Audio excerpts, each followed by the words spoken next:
Onsoň Isa şägirdlerine olaryň hemişe Hudaýa doga edip, asla ruhtan düşmezligiň zerurlugy hakda bir tymsal aýdyp berdi. Bir şäherde Hudaýdan gorkmaýan bir kady bar eken. Ol kady adamlary äsirmeýän eken. Şol şäherde bir dul aýal hem bar eken. Ol üzünüksiz kadynyň ýanyna gatnap, "Dawagärimden meniň hakymy alyp ber" diýip ýalwarypdyr. Kady birnäçe wagtlap muny etmändir. Ahir soňy ol öz-özüne: "Men Hudaýdan gorkmasamna, adamlary äsirmesemne, dyngysyz gelip, meni bizar etmedýäli, bu dul aýalyň hakyny alyp bereýin. Inni bir gelip, meniň gulak etimi guratmasyn" diýär. Rep Isa ýene sözüni dowam etdi. "Adalatsız kadynyň näme aýdanyna gulak asyň. Eýsem, Hudaý öz saýlanlarynyň giýje gündüz özüne ýüz tutup periýat edýänleriň hakyny alyp bermezmi? Olary köp garaşdyrarmy? Size şunu aýdýarin, olaryň hakyny tiz alyp berer. Ýöne insan ogly gelenne, ýeriň ýüzüne imanly adam taparmyka? Öz dogrulygyna bil baglap, beýlekileri kemsidýän käbir adamlara Isa şu tymsaly görünmerdi. Iki adam Hudaýa doga etmek üçin ibadatxana gidýär. Olaryň biri Farisey, beýleksi salgyt çeken. Farisey durup, özü hakda içinden: "Hudaýym, men käbir adamlar ýaly talaňçy, pis, zynahor däldigime, hatta bu salgytçy ýaly da däldigime saňa şükür edýärin. Men hepdede 2 gedek agyz bekleýärin. Ähli gazancymyň 10-dan 1-ni berýärin" diýip doga okaýar.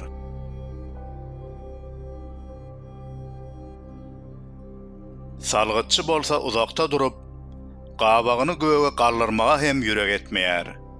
Gaýtam gursagyna urup, "Hudaýym, men günäkäre rehim et" diýär.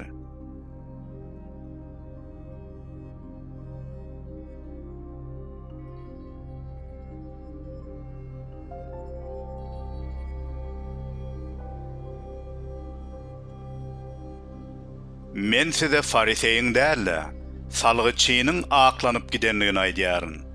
Sebäbi kim özüni ýokary tutsa, peseldiler. Kim özüni pes tutsa, beýgeldiler.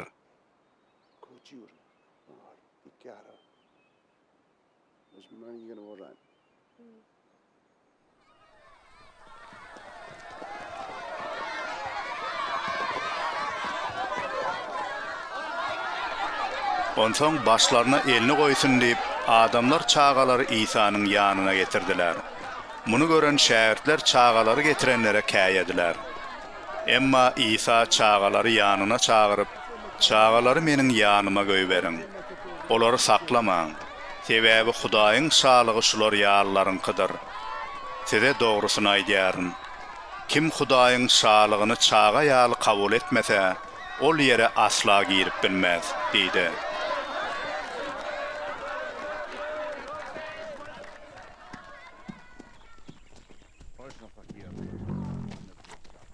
Bir ýol başçy Isadan: "Ey, ýagşy mugallym, men baky ýaşaýşy miras almak üçin näme etmeli?" diýip sorady.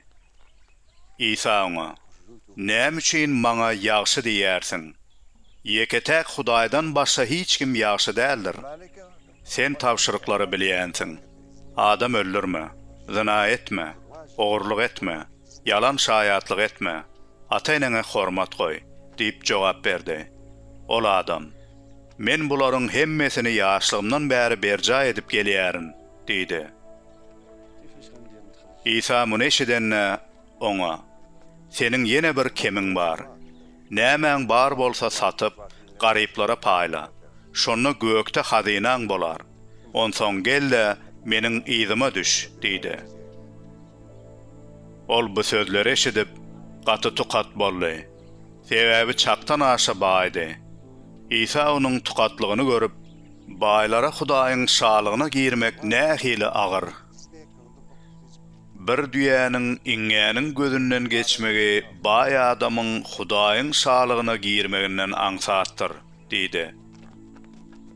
Muny eşidenler, "Onda kim halas bolup biler?" diýip soradylar. İsa, "İnsan üçin mümkin däl zatlar Huda üçin mümkindir," diýdi. Petrus ona, "Ine, biz ähli zadymyzy taşlap seniň ýzyňa düşdük," diýdi.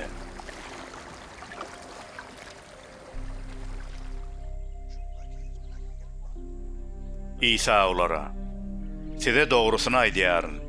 Hudaýyň şalygynyň hatirasy üçin öýüni, aýalyny, doganlaryny, enatasyny, bala çağasyny taşlan herkes bu döwürde ýzyna ençeme etse artyk edip alar. Geljek döwürde bolsa, baky ýaşaýşa gowuşar," diýdi.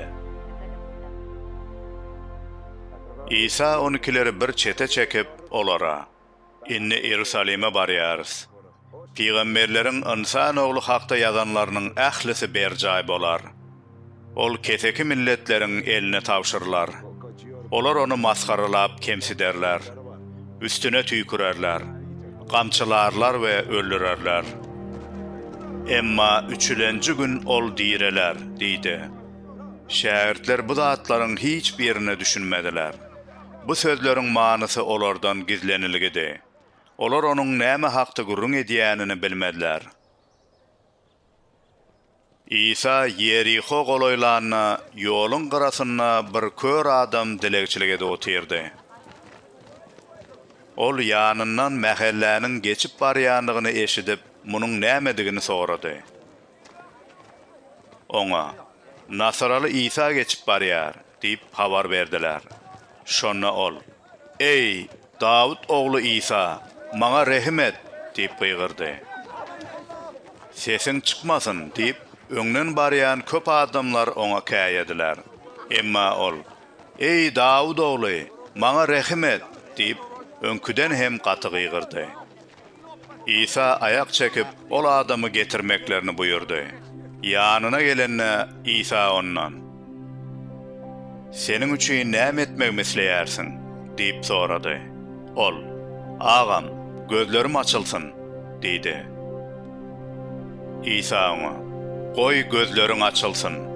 İmanyň saňa şifa berdi," diýdi. Şo wagtda bu adamyň gözleri açyldy we ol hem Hudaýy şöhratlandyryp İsanyň ýzyna düşüp gidiberdi. Muny gören ähli halk Hudaýy alkyşlady.